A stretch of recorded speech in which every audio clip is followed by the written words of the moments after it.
साथ एक बाआवाज़ बुलंद सलवात पढ़ते हैं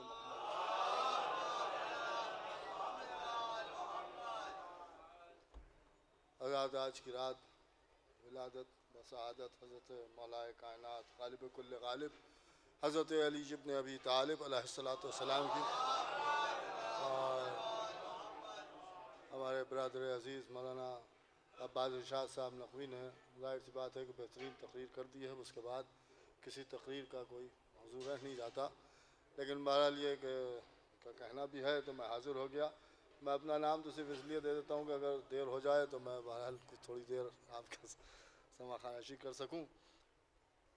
बस आप हज़रात मुझसे बेहतर जानते हैं कि आज की वो रात है कि जिस रात में जनाब फ़ातिमा बिन्त असद अपने घर से निकली और खाना काबा की दीवार तक आईं।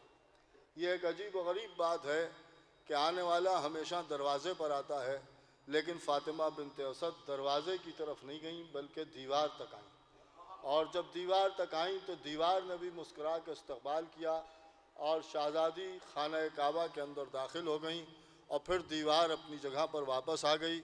और उसके बाद आपको मालूम है कि मौलाए कायनात की विलादत हुई। 3 दिन के बाद घर से आए तो रसूलुल्लाह आए और फिर दीवार के करीब आए और फिर अंदर दाखिल हुए और जब बाहर तशरीफ़ लाए तो आगोश में मौलाए कायनात थे। अब लोगों ने देखा तो अली इब्न अबी तालिब को रसूलुल्लाह की आगोश में देखा। देखिए, बहुत 2-4 चीज़ें आप हज़रात समाअत फरमा लें और उसके बाद बात को मुकम्मल कर दिया जाए कि खाना काबा में शहज़ादी अंदर दाखिल हुई, दीवार मुस्कुराई और जब दीवार मुस्कुराई तो ये फ़ातिमा बिन्त असद थीं कि जो मुस्कुराती हुई दीवार को देख के पीछे नहीं हटी बल्कि आगे बढ़ गई। अब इसका अंदाज़ा आप हज़रात यूँ लगा लें कि अभी चंद दिन पहले ज़लज़ला आया और जब ज़लज़ला आया तो न जाने कितने लोग इस खौफ में कि कहीं ऐसा ना हो कि दीवार गिर जाए पीछे हट गए। लेकिन ये फ़ातिमा बिन्त असद थीं जो गिरती हुई दीवार को देख के आगे बढ़ी हैं, पीछे नहीं हटी। और अगर सवाल किया जाए तो शायद यही जवाब दें कि मैं हैदर कर्रार की माँ थी, किसी फर्रार की माँ नहीं थी जो पीछे हटी। और फिर शहज़ादी अंदर दाखिल हुई और उसके बाद दीवार अपनी जगह पर वापस आ गई। रसूलुल्लाह तशरीफ़ लाए, आगोश में अली को लेकर निकले।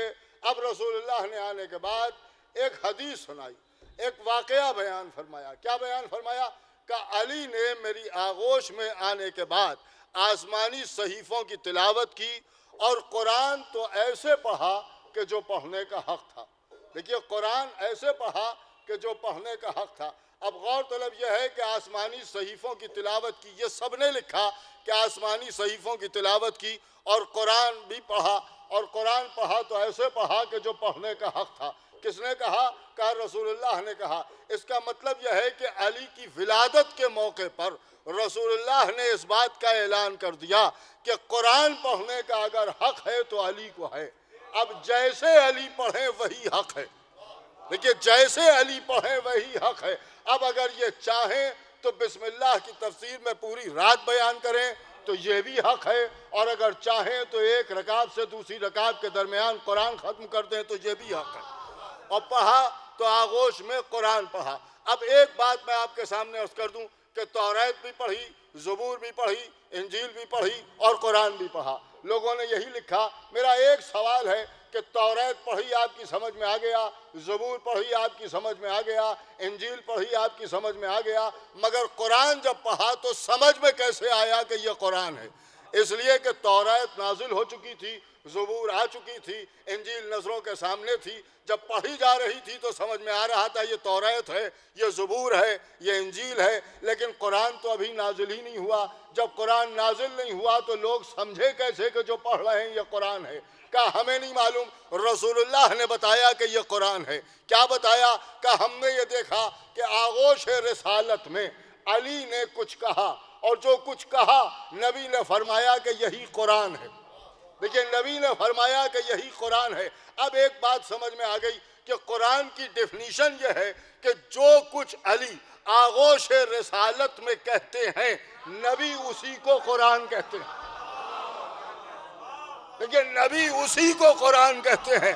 अब एक दो मिसरे में आपके सामने अर्ज़ कर दूं। इसी शहर के बहुत बड़े शायर और बहुत ही ज़्यादा आप हजरात उनसे वाकिफ़ हैं।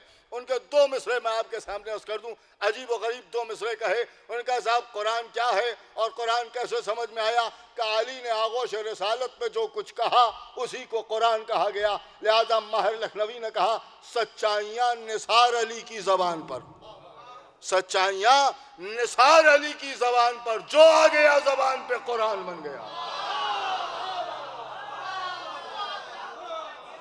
बस हज़रात मोहतरम, इसी के साथ मैं अपनी गुफ्तगू को तमाम करता हूँ और एक बार फिर आप हज़रात की खिदमत में और मौला आका अबुल फज़ल अब्बास की खिदमत में मौला कायनात की विलादत की मुबारकबाद पेश करते हैं और आप हज़रात से गुजारिश करते हैं कि एक बावाज़ बुलंद सलवात पढ़ते हुए अगर वो मोमिनीन जो कुर्सियों पर बैठे हैं यहाँ आके अगर शुआरा को करीब से सुन लेंगे तो इन शुआरा की हौसला अफजाई होगी। लिहाजा आप हज़रात बावाज़ बुलंद सलवात पढ़ें मोहम्मद।